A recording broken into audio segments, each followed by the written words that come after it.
नमस्कार दोस्तों, wealth sky के एक और नए इंटरेस्टिंग वीडियो में आप सभी लोगों का स्वागत है। मेरा नाम है सुधीर और बात करेंगे इस वीडियो में हम निफ्टी एंड बैंक निफ्टी के बारे में, दोनों के चार्ट को अंडरस्टैंड करेंगे, समझने की कोशिश करेंगे। कल निफ्टी की मंथली एक्सपायरी है, कहाँ पे हो सकती है, कौन से इंपॉर्टेंट लेवल हैं, उन सारे लेवल्स को हम समझने की कोशिश करेंगे। तो जल्दी से इस वीडियो को स्टार्ट करते हैं। वीडियो स्टार्ट करने से पहले सबसे पहले ग्लोबल फ्यूचर्स देख लेते हैं। ग्लोबल फ्यूचर्स अगर देखें तो सुबह से ही डाउ फ्यूचर और नैस्डैक फ्यूचर नेगेटिव दिख रहे थे, जिसकी वजह से हमारा मार्केट गैप डाउन खुला और गैप डाउन के बाद कंटिन्यू बैंक निफ्टी ने थोड़ा सा नीचे की तरफ ही आके कामकाज किया। कह सकते हैं मॉर्निंग में सिर्फ एक ही कैंडल ऐसी थी जिसमें कि इसने थोड़ा सा मोमेंटम दिखाया था। आप देख सकते हो कि पहली कैंडल और ये वाली कैंडल, इसके बाद तो ये पूरा साइडवेज चला गया, 50-100 पॉइंट के अंदर ही का टाइम पास करता रहा है। तो कह सकते हैं ऊपर से प्रॉफिट बुकिंग आई है यहाँ पे नीचे के लेवल पे, बट उतनी शार्प नहीं दिख रही है जितनी शार्प बाइंग आ रही थी। क्योंकि आप बाइंग के केस में देख रहे हो यहाँ पे वन वे बाइंग आ रही थी, बट प्रॉफिट बुकिंग में बहुत धीरे धीरे मार्केट नीचे आ रहा है। अब समझते हैं कि कल निफ्टी की एक्सपायरी है, कहाँ पे हो सकती है, इसको समझते हैं। तो सबसे पहले एक चीज़ ध्यान में रखिएगा, इस मंथ में जितनी भी निफ्टी की एक्सपायरी हुई हैं, उन सभी एक्सपायरी में निफ्टी ने मोर देन 200 पॉइंट से ज़्यादा का मोमेंटम दिखाया है, either upside either down side. Volatility भी काफ़ी ज़्यादा हाई रही है, तो इस चीज़ पे आपको ज़रूर गौर रखना है। निफ्टी की एक्सपायरी है तो हो सकता है कल मार्केट दोबारा से ट्रेंडिंग होने की कोशिश कर सकता है, क्योंकि बैंक निफ्टी में ऐसा कुछ खास ट्रेंडिंग था नहीं। ऑलरेडी मॉर्निंग में 300 साढ़े 300 पॉइंट गैप डाउन खुलने के बाद उसके बाद कुछ जगह नहीं थी, 50-100 पॉइंट एक्स्ट्रा गिरा है, उसमें कोई प्रॉफिटेबिलिटी बन नहीं सकती थी, तो मार्केट को क्लोज ही करना पड़ा यहाँ पे आज के दिन में। बट कल निफ्टी की एक्सपायरी है, उसको समझते हैं। तो सबसे पहले देखो ऑप्शन चेन डाटा में देखें, 22,700 की कॉल पे करीब 37 लाख का ओपन इंटरेस्ट खड़ा हुआ है। पुट पे कितना है, 62 लाख का ओपन इंटरेस्ट। इसका मतलब क्या है कि कल के लिए जो सबसे इम्पॉर्टेंट लेवल है वो 22,700 ही है। 22,700 के नीचे कामकाज करोगे तो आप वीक होते हुए दिखाई दोगे, 22,700 के ऊपर कामकाज करोगे तो फिर आप दोबारा से पॉजिटिव मोमेंटम पकड़ सकते हो। ठीक है, ये ध्यान में रखिएगा।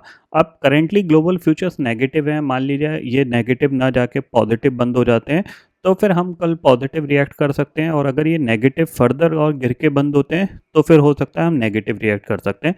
तो हम लेवल वाइज देख लेते हैं यहाँ पे लेवल्स कितने इंपॉर्टेंट है। निफ्टी की बात करी जाए तो निफ्टी में ये पर्टिकुलर जो अपसाइड की ट्रेंड लाइन है ये रेजिस्टेंस वाली है। तो आप देख रहे हो कि इसने फिर एग्जैक्टली यहीं पे रेजिस्टेंस लेके वहाँ से ऑलमोस्ट ये करीब करीब 400 पॉइंट नीचे आ गया है। ठीक है, नीचे की तरफ इसके पास अभी भी थोड़ी सी जगह है, ऐसा नहीं है जगह नहीं है, डेफिनेटली जगह है 22,500 तक की। 22,500 टूटेगा, इसके नीचे जाएगा, तब हम यहाँ पे कह सकते हैं कि अब मार्केट थोड़ा सा और नेगेटिव हो सकता है। बट जब तक 22,500 के ऊपर सस्टेन कर रहा है तब तक हो सकता है यहाँ पे आके ये इस तरीके से बाउंस करके दोबारा से ऊपर जा सकता है। ये पॉइंट आपको ध्यान में रखना है। अगर शॉर्टर टाइम फ्रेम में हम बात करें तो 15 मिनट टाइम फ्रेम के हिसाब से देखो, अगर आप देखोगे तो कल के लिए सबसे इम्पॉर्टेंट लेवल है वो ध्यान में रखिएगा, वो है आपका ये। ठीक है, और ये है 22,600 का लेवल। बेसिकली 22,600 से लेकर 22,500 का ये जो जोन है ना, ये काफ़ी हद तक इसके लिए एक सपोर्ट का काम कर सकता है। ये पॉइंट ध्यान में रखिएगा। तो हो सकता है अगर ये फ्लैट खुला इस जोन को टेस्ट करने की कोशिश कर सकता है।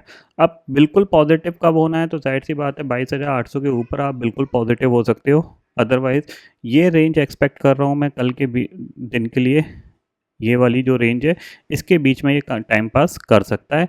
ये पॉइंट आपको ध्यान में रखना है। कोई भी पॉजिटिव प्राइस एक्शन बनाता है बैंक निफ्टी खासकर, तो आप पॉजिटिव साइड पे ज़रूर ट्रेड लीजिएगा।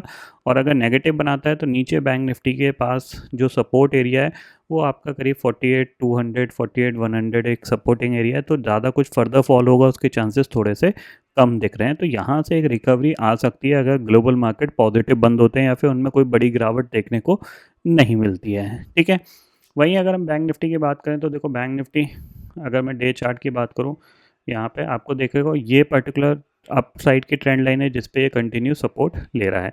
ऊपर से मैंने ये ट्रेंड लाइन यहाँ पे इसको मार्क कर दिया, तो कहीं ना कहीं ये एक चैनल फॉर्म कर रहा है।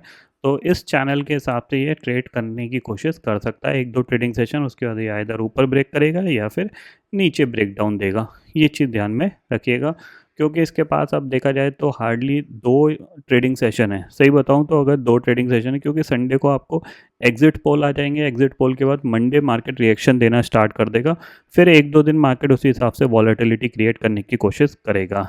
तो कल का ट्रेडिंग सेशन और परसों का ट्रेडिंग सेशन, ये दोनों ट्रेडिंग सेशन मार्केट के लिए काफ़ी हद तक बहुत इंपॉर्टेंट रहेंगे। इसके लिए अगर हम बैंक निफ्टी का शॉर्टर टाइम फ्रेम में चलें 15 मिनट के, तो नीचे जो सपोर्टिंग एरिया है वो है 47,600 का। एक चीज़ ध्यान में रखिएगा, 47,600 700 ये जो जोन है ये इसके लिए सपोर्ट का एरिया है और यहाँ पे ये सपोर्ट लेने की कोशिश कर सकता है। रेजिस्टेंस के तौर पे देखा जाए तो जो रेजिस्टेंस है वो 49,600 49,700 है, बीच में कामकाज कर रहा है ये। तो बीच में जब ये कामकाज कर रहा है तो इसमें कुछ ट्रेड नहीं बन सकती, क्योंकि हो सकता है मैं यहाँ पे इसको सेलिंग के लिए बोलूँ, कल ये फ्लैट खोल के ऊपर मूव कर जाए, मैं बोलूँ यहाँ पे बाय कर लो, तो फिर हो सकता है ये नीचे चला जाए। तो यहाँ पे bank Nifty specially wait and watch की सिचुएशन है। वेट एंड वॉच की सिचुएशन मतलब अगर ये नीचे आता है 47,700 के आसपास या 47,800 के आसपास, तो वहाँ पे परफेक्टली बाइंग बनता है, ठीक है।